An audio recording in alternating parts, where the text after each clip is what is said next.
Hi guys! For today's video, samahan niyo naman po ako magluto ng pork with mais. Nagkasunod-sunod kasi yung luto ko ng chicken. So for today's video, samahan niyo naman po ako. Pork recipe naman po itong i-share ko sa inyo na recipe. Yan, at simulan na po natin. Bali combination to ng liempo at ng spare ribs.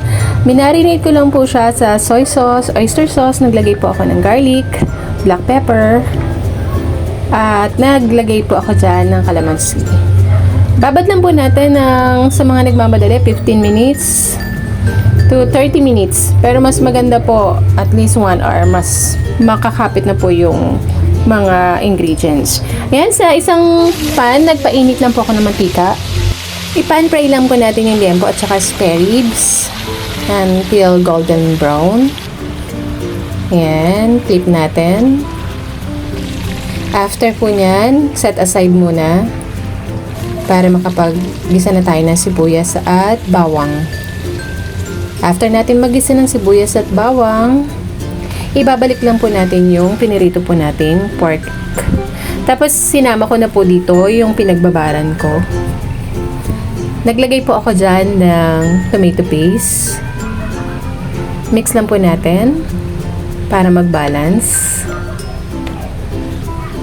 Ayan, kapag okay na balance na lahat ng ingredients, mag-a-add po ako ng Sprite.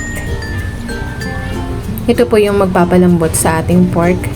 Nag-add din po ako ng pampalasa. Ito po ay patis, seasoning granules, at nag-add po ako ulit ng black pepper. Habang nakasalang yung pork, naglaga na rin po ako ng mais. Ito po ay mga 3 pieces ng mais. Dito, malambot na po yung pork.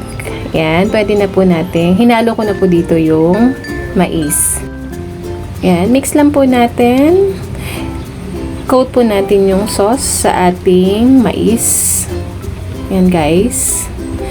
Naku, magsaing po kayo ng madami dito at talagang mapaparami po kayo ng kain na naman dahil yung sauce pa lang niya talaga ay ulam na. Plus yung mais. Plus, samahan pa natin ang combination ng pork na may mabuto-buto na halos malaglag na yung buto sa laman. Tapos yung taba. Yan. At almost luto na po ito. Sa pork, any part naman po ng pork. Bali ako, kinombination ko lang siya ng liempo at saka spare ribs. Masarap din po ito sa pata dahil ang pata meron na ring laman, mabuto, plus may taba na rin po. Ayan. Ang ganda-ganda ng kulay ng ating, ang ganda ng color ng ating pork dahil yan sa tomato paste. Konti siyang sweetness dahil yan sa Sprite na ng palambot ko dito sa karne na to. Plus, yung mais din natin matamis kaya nag-combine na rin po siya. Pero sakto lang, hindi naman sobrang tamis kasi pag sobrang tamis nakakaumay na din po. Yan, at ito yung favorite part ko, yung pag-plating.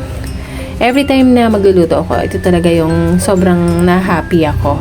Yan guys, at magluto na rin po kayo. Dagdagan nyo ang saing nyo. Talagang nakakabitin to sa kanin.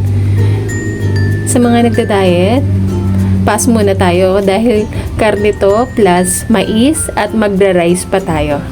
Yan guys, at magluto na rin po kayo. Lalagay ko sa aking page ang recipe nito. Thank you guys for watching. Bye!